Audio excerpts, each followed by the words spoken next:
Welcome back to a weekly roundup of everything that happened in Zenless Zone Zero, where we will cover everything that you missed inside and outside of the game. How did everyone's Sigrid pulls go? Hopefully they went well and you didn't get spooked by any other animal theorem out there. But let me know down in the comments how they went though, and what the damage report is. And hopefully you still have enough polychrome ready for the upcoming banners in patch 3.2. But first things first though, starting off with in-game news as always. Starting later today is going to be the event Dangerous Fugitives Leisurely Vacation. The Dangerous Fugitive of course in question is none other than Remiel. So in this event we'll be going around following Remiel throughout Roskilde, taking pictures of her in different locations for some polychrome rewards. A pretty simple little event. Then later this week on the 28th will be the start of the Ding Dong Delivery Training and Progress event, where each day we can read some letters being delivered for some polychrome, with a total of 420 looking to be up for grabs. Also on Friday will be the regularly scheduled Deadly Assault reset. This time around, the bosses on rotation will once again be the Goethe Blue Lulu, as well as the Dead End Butcher, and lastly, the Creator, the Primordial Nightmare version.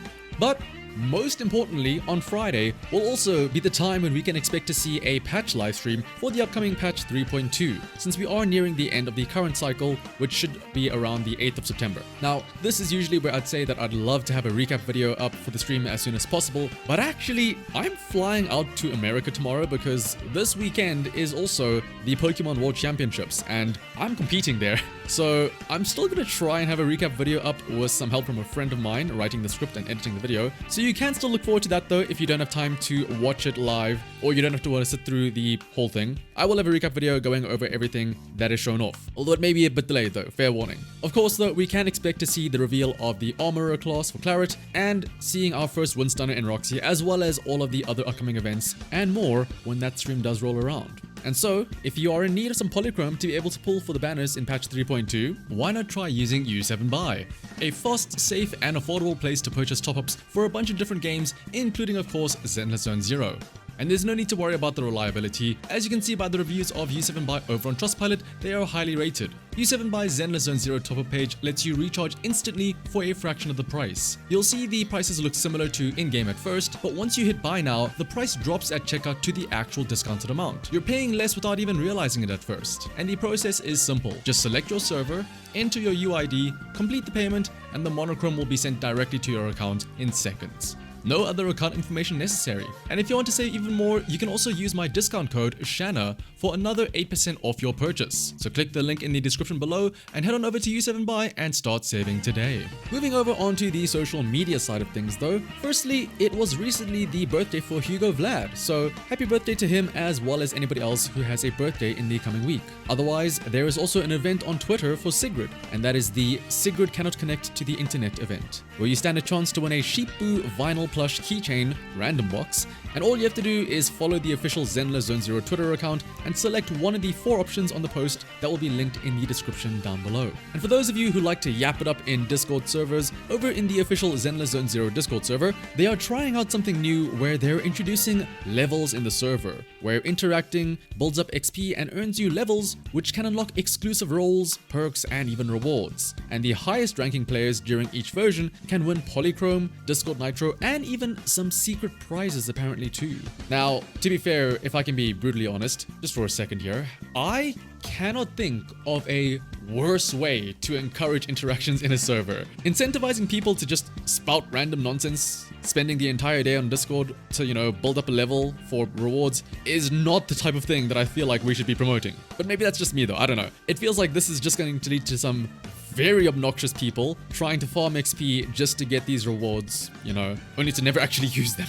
You'd be surprised at how desperate or unemployed, I guess for lack of a better term, some people can be in terms of wanting to get free stuff. Otherwise though, moving over onto the social media side of things though, of course, we already know quite a lot of the things that we can expect to see in the patch 3.2 livestream. Obviously the kit reveals, possible reruns for Nangongyu and Promea, the skins for Claret and Roxy, but what if I told you that we are getting even more skins? And I mean that in the plural sense too, not just 1, not just 2, but potentially 3 more skins alongside the Claret and Roxy ones. And that is for each of the Angels of Delusion as a matching set. Maybe after the years of everyone talking about how they were dying and waiting and saving for the Angels since the beta images before the game even released, maybe now it looks like Hoyoverse have realized that they can just continue to milk out the Angels of Delusion as their new cash cow, which honestly kind of makes sense as to what they're doing right now, considering how much is being done for them, despite them having all been released almost like half a year ago by now. They're still getting these concerts, the collabs like with the KFC thing, and they also have their dedicated YouTube channel that they are actively trying to make content for,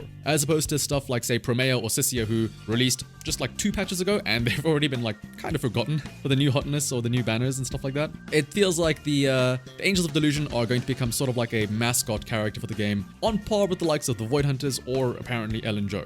Otherwise though, coming back to the new agents, specifically Claret, something that will likely be revealed in the new patch 3.2 livestream is the new special quick time event clash that armorers appear to have against the bosses with those parry chains, where you get the whole warning and you can't really dodge them, you have to parry several times in a row. So if you've ever been frustrated by the timings on these, now you can just say no to them with an armorer, it seems. We don't know yet if these clashes will actually have any extra benefits, like more days or something compared to just doing the regular parry chain. But one thing that is obvious though is that it'll save time, since it ends the chain instantly, so you don't have to sit there doing all the parries, which means you can go back to dishing out damage sooner rather than later. So maybe that's the power creep. They introduce the problem of the parry chains and then they sell the solution of armorers that just negate it. On the topic of Claret though, if you have seen some of the early animations for her, do be aware that what they will show off in this coming Friday's 3.2 livestream will be a little bit different, and that is because a lot of her move animations were updated, including her ult animation, mainly in the first little part of that animation,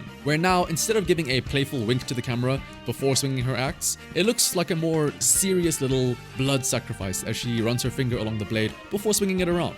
Both look alright in my opinion, or good at least. Although one thing I wish that they did keep in the new one is the little purple highlight after effect thing as she swings her axe around. Other than her animation change though, there were also some small minor adjustments to her model once again too, mainly to do with the size of her hair and her bangs, as well as some minor adjustments to the outfit itself, like the Batwing cuffs being a little bit smaller. I will be honest though, personally, the model changes are so minor that I feel like if I didn't mention them, you probably wouldn't have noticed them anyway. But when it comes to the ult animation though, I kinda like the older one, with the wink and the hair flick and everything. Sure, maybe the more serious stoic one fits her better in terms of the character, but it just feels so static, you know? Like, I'm not seeing enough movement in this one, where the first second is kind of just us getting the cold shoulder from her. It'd be cool if they find a way to keep them both in maybe, and half the time use the one, half the time use the other animation, but yeah, we'll see. Otherwise though, that is everything that happened this week. If you made it to the end of the video, leaving a like as well as commenting and subscribing would be greatly appreciated. And so, I hope you're all looking forward to patch 3.2. Like I mentioned, I'll try and get a recap video out as soon as possible with the help of a friend of mine. But ideally, I won't be able to do it as soon as possible because hopefully I'll be making a pretty deep run at the World Championship. So if the video comes out very early, you know that I probably bombed out and went 0-3 and then dropped out of the competition. But that's not gonna happen though.